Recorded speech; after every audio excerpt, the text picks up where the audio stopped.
I'm gonna be 100% real with you guys. I don't understand why I do this. I go to the movie, I buy my ticket, I sit down. Okay, let me get out my phone. I take notes throughout the film. Pros and cons. Alright, this is great. Now all I have to do is go home, record my audio, slap it up with these visuals, and then we're good to go. And then I wait like 3 months before I actually record the audio. I promise you, when I go to see The Addams Family, I will record my reaction or review right after I get home. I promise. Diddly do, my diddlers and diddlettes. I hope your day is going well, and I saw Abominable like a week ago, and it's probably a good sign that it's still in my head.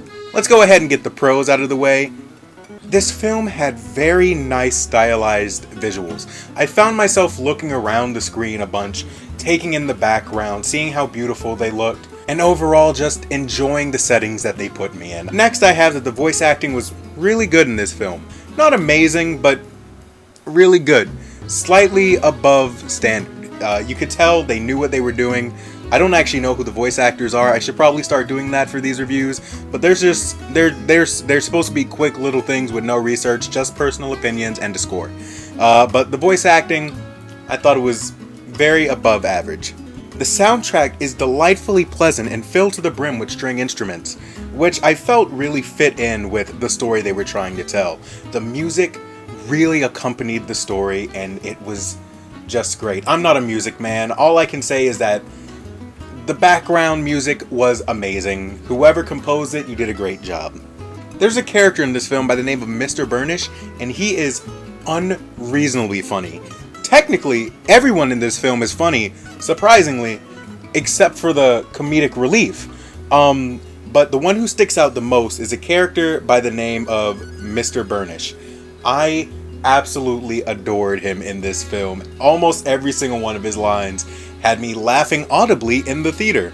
So, good job, Mr. Burnish. Now, there aren't too many cons in this film.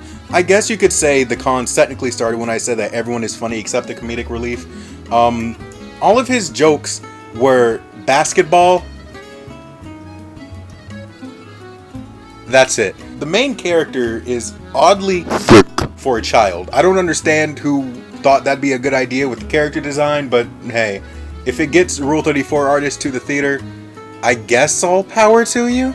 Now this only really happens in the beginning portion of the film, because you know characters have to have their change as the film goes on, but they really romanticize the idea of being a fuckboy for quite a while. Like, one character genuinely brags like, yeah, I have so many girlfriends, and then the comedic relief is like, wow, how many girlfriends do you have? And he's like, yeah, I get pussy. So I don't know, I feel like that's kind of getting played out. Not trying to take any stance. I'm just tired of seeing that trope. It's not funny anymore. Fuckboys are kind of gay. And that, dear viewers, is how you get canceled. Xbox, I would rather you didn't do that while I'm in the middle of recording. Now, unfortunately, the ending for this movie is a bit rushed. They tried to fit in too much in the allotted time, so when it came to an actual portion of the film, which is supposed to be the major plot point, they kind of rush it, and I could tell that it was coming. I was sitting in the theater like, oh man, they spent a lot of time doing stuff like that, but we still have to do this part. They're gonna do a montage, aren't they? Yep, there's a montage. I fucking called it. It's not a bad thing. Definitely not a bad thing. But still, if they had taken their time and spaced things out a bit more, we wouldn't have needed the montage, which was really just an excuse to put in some more good music, but hey, an excuse is still an excuse. Also, the villain in this movie, their motives are never truly explained. So, I didn't mention this at the beginning like I was supposed to, but the plot of this film is that a Chinese girl finds a Yeti on her roof, and she's like, okay, time to take you home. So the villain is like, oh, we have to capture him. And then I'm just like, okay, but why? Oh, you're just not going to explain? Oh, well, you know what? I already spent my money on the ticket. I can't really complain about this. But all we know is that they want to capture the Yeti. They don't say why. It's just, I want a Yeti. And that makes them evil. And I didn't really understand that, so that's why I went in the cons. But hey, I mean, what are you gonna do? So, Abominable. I'm gonna go ahead and give this movie a good 7.5 out of 10. I really enjoyed this film, or as much as I remember, I really did enjoy myself at this film. I went in with no expectations. I got rid of my biases for DreamWorks because I usually really love their content regardless of the quality. But I decided to say, no, you know what, forget that.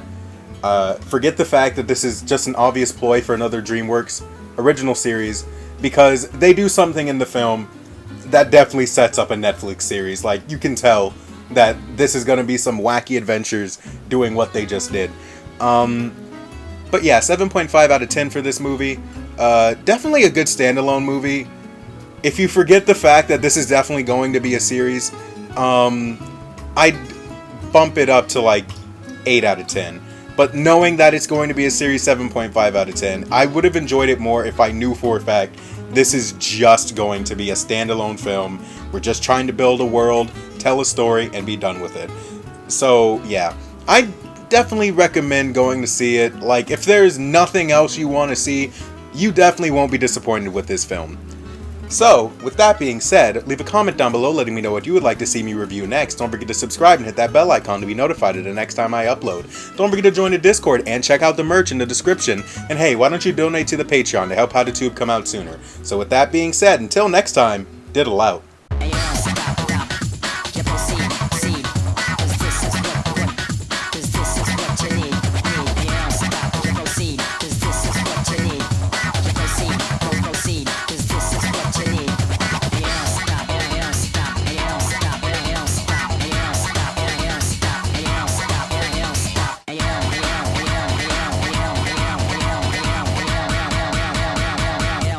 You proceed.